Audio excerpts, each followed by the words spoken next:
حیدرآباد کے مضافاتی علاقے حیات نگر کے انجاپور روڈ پر منگل کی دیر رات ایک تیز رفتار کار بے قابو ہو کر کھڑی گاڑیوں سے جا ٹکرائی، جس سے علاقے میں کچھ دیر کے لیے افراتفری مچ گئی۔ اطلاعات کے مطابق ہیونڈائی i20 کار جو مبینہ طور پر نشے کی حالت میں چلائی جا رہی تھی، اچانک کنٹرول سے باہر ہو گئی اور 3 کھڑی موٹر سائیکلوں کو ٹکر مار دی، جس سے وہ مکمل طور پر تباہ ہو گئی۔ عینی شاہدین کے مطابق کار بہت تیز رفتاری سے چل رہی تھی، جس کی وجہ سے قریبی راہگیر اور موٹر سوار اپنی جان بچانے کے لیے ادھر ادھر بھاگنے پر مجبور ہو گئے۔ خوش قسمتی سے اس حادثے میں کوئی جانی نقصان نہیں ہوا۔ مقامی افراد نے بتایا ہے کہ کار میں سوار ڈرائیور سمیت 3 افراد نشے میں دھت تھے اور ان کی حالت غیر معمولی تھی۔ بعدازاں پولیس نے تینوں کو حراست میں لے لیا۔ واقعے کی پوری ویڈیو علاقے میں نصب CCTV کیمروں میں محفوظ ہو گئی، جسے پولیس تفتیش کے لیے استعمال کر رہی ہے۔ پولیس کی جانب سے ملزمان کے خلاف نشے میں گاڑی چلانے اور عوامی سلامتی کو خطرے میں ڈالنے کے تحت سخت کارروائی کیے جانے کا امکان ہے۔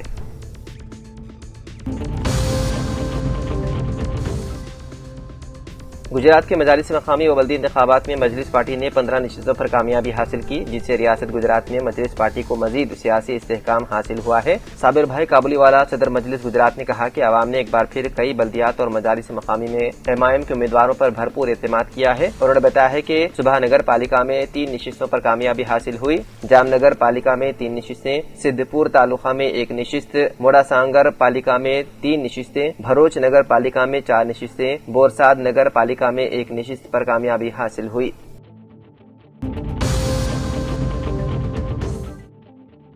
حیدرآباد کی ضلع کلکٹر پرینکا آلا نے پیٹرول، ڈیزل اور LPG کی مصنوعی قلت پیدا کرنے والوں کو سخت وارننگ جاری کرتے ہوئے کہا کہ ایسے افراد کے خلاف سخت کارروائی کی جائے گی۔ انہوں نے عوام سے بھی اپیل کی ہے کہ وہ پیٹرول، ڈیزل اور LPG کی قلت سے متعلق پھیلائی جانے والی افواہوں پر یقین نہ کرنے کی اپیل کی۔ کلکٹر نے منگل کو کلکٹریٹ کانفرنس ہال میں سول سپلائز محکمے کی جانب سے منعقدہ ضلع سطحی انرجی سپلائی مانیٹرنگ کمیٹی کے اجلاس کی صدارت کی۔ اجلاس میں ضلع بھر میں پیٹرول، ڈیزل اور LPG کی دستیابی، اسٹاک اور سپلائی کی صورتحال کا جائزہ لیا گیا۔ LPG سلنڈر کی تقسیم کے حوالے سے انہوں نے ہدایت دی ہے کہ بکنگ اور ریفلنگ کے قواعد و ضوابط پر سختی سے عمل کیا جائے۔ انہوں نے حکام کو بھی ہدایت دی ہے کہ ایسے صارفین پر نظر رکھی جائے جو ڈبل سلنڈر کنیکشن ہونے کے باوجود بار بار بکنگ کرنے کی کوشش کرتے ہیں۔ اجلاس میں ضلع کے مختلف عہدیداران، جن میں راجی ریڈی، سرینیواس آشنا، پروین کمار، الیاس احمد اور پروشتم ریڈی شامل تھے، نے شرکت کی۔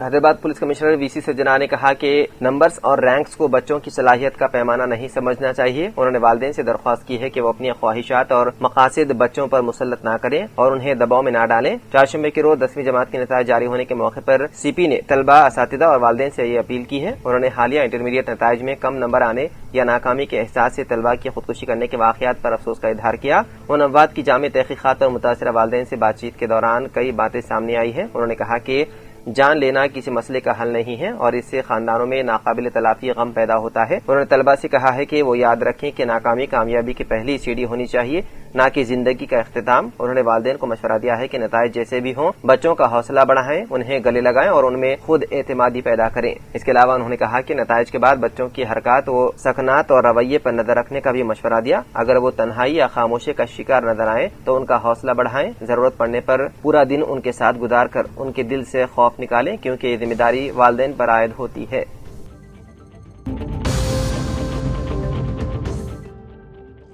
تلنگانہ میں شدید گرمی کی لہر جاری ہے اور سورج آگ برسا رہا ہے، جس کے باعث عوام سخت مشکلات کا سامنا کر رہے ہیں۔ تیز اور جھلسا دینے والی گرم ہواؤں نے معاملاتی زندگی متاثر کرتی ہے۔ تازہ اعداد و شمار کے مطابق ریاست میں سب سے زیادہ درجہ حرارت ضلع نظام آباد کے منڈورا میں ریکارڈ کیا گیا، جہاں منگل کو 46 ڈگری سینٹی گریڈ تک پہنچ گیا۔ شمالی تلنگانہ کے اضلاع میں گرمی کی شدت مزید بڑھ گئی ہے۔ خاص طور پر نظام آباد، عادل آباد اور کاماریڈی اضلاع میں دن کے وقت درجہ حرارت معمول سے کافی زیادہ ریکارڈ ہو رہا ہے۔ محکمہ موسمیات کے حکام نے خبردار کیا ہے کہ درجہ حرارت 45 ڈگری سے تجاوز کرنے کے بعد دوپہر 11 بجے سے شام 4 بجے تک بلا ضرورت گھروں سے باہر نہ نکلیں۔